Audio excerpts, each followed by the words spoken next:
Another generic question asked in any managerial accounting textbook for this chapter about relevant cost is whether or not to discontinue a product line. So you're a company with multiple product lines or divisions.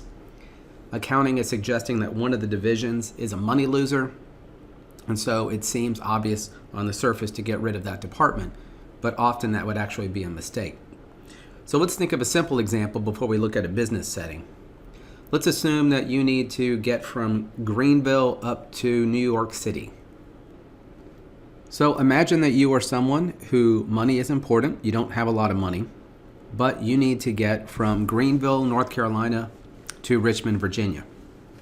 And the airlines have shut down, so you're going to rent a car. So you go to the car rental place, and it says the cost to rent a car for that trip would be $100. There's another person there. They don't look crazy, and they say, hey, why don't we split the cost? And you think that's great, because then the cost obviously would be $50 each. You rent a car for $100, that's a fixed cost.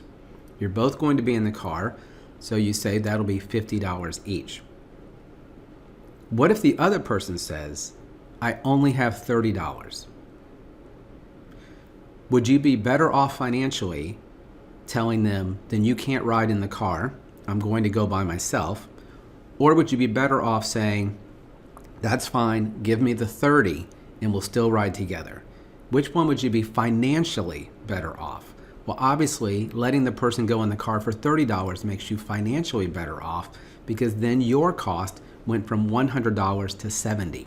But if you kick that person out and say, no, I don't want your $30 and I don't want you in this car, you will spend $100 for the car.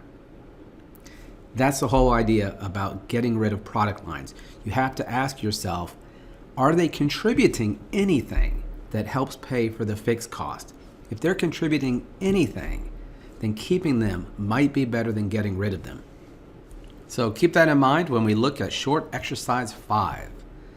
Mila Fashion in New York operates 3 departments: men's, women's, and accessories. Mila Fashions allocates all fixed expenses, all of them. And in parentheses, it tells you this is unavoidable building depreciation. Unavoidable means there is nothing you can do to make that cost go away, including the utilities. There is nothing you can do to make the utilities go away in the short run, right? These are all short-term decisions. They allocate fixed expenses based on each department's square footage. Departmental operating income data for the third quarter of the year are as follows. So you can see they have a column for each of the 3 segments and then a total column. So the men's department had sales of 109, women's 56, accessories 98,000.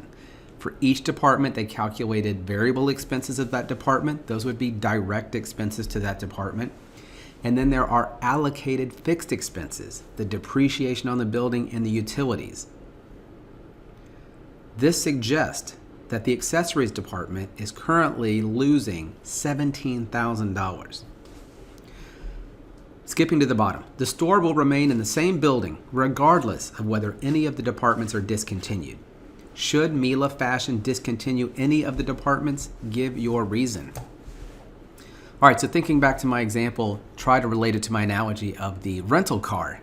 So accessories is like the passenger who can't pay their full share, but they're willing to pay something. How do I know accessories is paying something? Because they have a positive contribution margin of $8,000.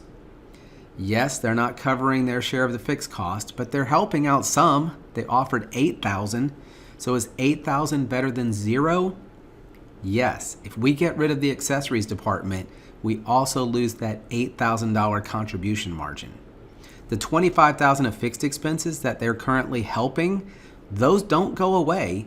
They just get reallocated onto the men's and women's department. So the company will be $8,000 worse off in the short run if we get rid of the accessories department. And that's how you answer those kind of questions. Focus in on the allocated fixed expenses. They are irrelevant to the decision, right? The whole chapter is about what is relevant to the decision. Why are those irrelevant? Because they don't go away no matter what decision you make.